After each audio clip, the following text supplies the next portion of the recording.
जय मसी हाम्रो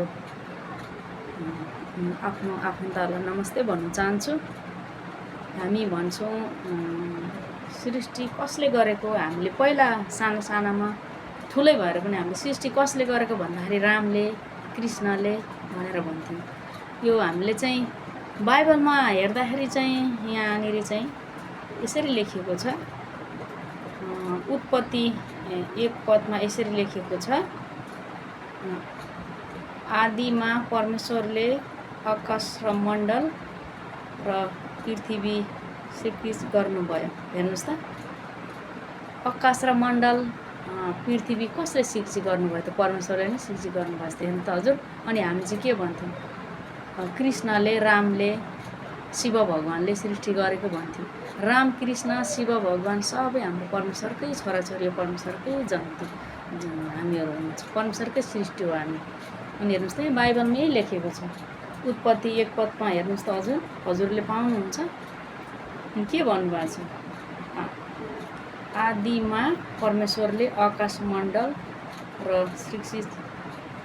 आकाशमण्डल र पृथ्वी सृष्टि गर्नुभयो। आदिमा आकाशमण्डल पृथ्वी सृष्टि गर्नुभयो। उत्पत्ति 1 पदमा हजुरले पाउनुहुन्छ। हेर्नुहोस् त, परमेश्वरले नै सृष्टि गर्नुभएको है। हेर्नुहोस् त, अनि हामी चाहिँ के भन्छौँ भने हामीलाई रामले बनाएको, कृष्णले बनाएको। अनि हामी चाहिँ तस्बिरलाई होइन पुज्छौँ। म पनि धेरै पुज्थेँ तस्बिरलाई। अनि मलाई चाहिँ कहिले आशिष आएन हजुर तस्बिरलाई पुजेर चाहिँ कहिले आशिष आएन।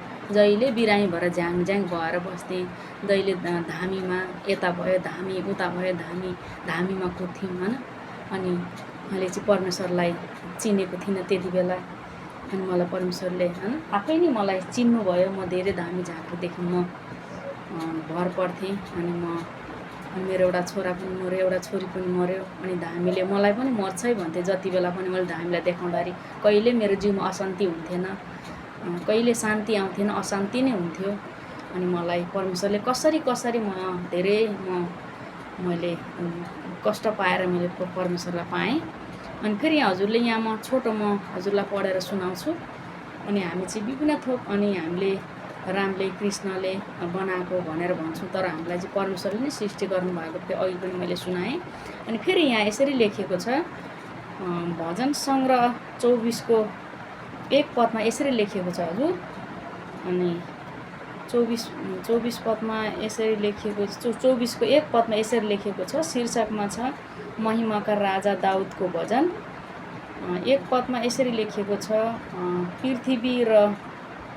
पृथ्वी र त्यसमा भएका जो जाति छन्, पृथ्वीमा भएका जो जाति छन् सबै परमप्रभुकै हुन्। सारा त्यसमा भएका गर्व गर्नेहरू सबै उहाँकै हुन्।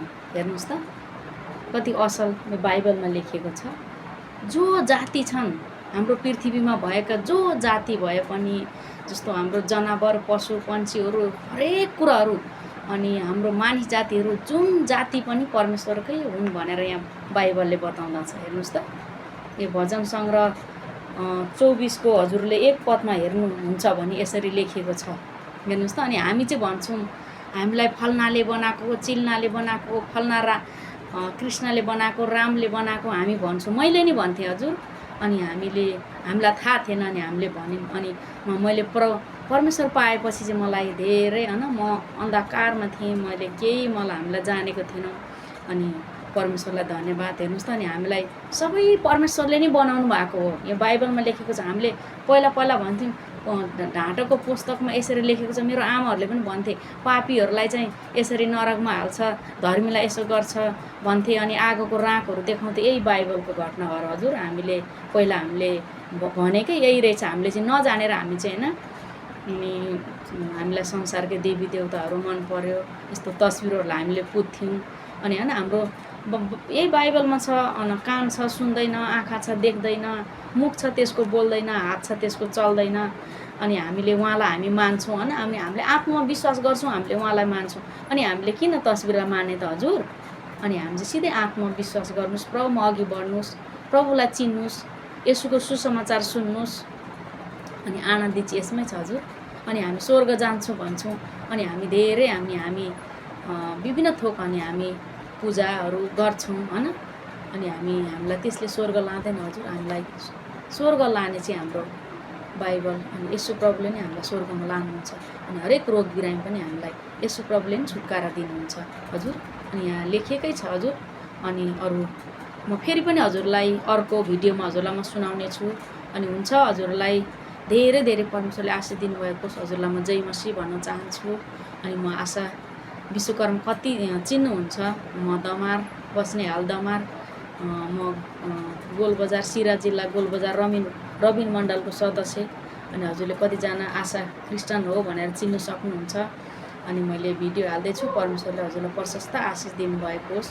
अनि हजुरहरूलाई अनि परमेश्वरले हैन सुसमाचार सुन्नुहोस् अनि परमेश्वरले हजुरलाई चिन्नु सकेको होस्। हुन्छ अनि नमस्ते भन्न चाहन्छु। अनि जय मसीह हजुरलाई महिमा भएको होस्। हुन्छ।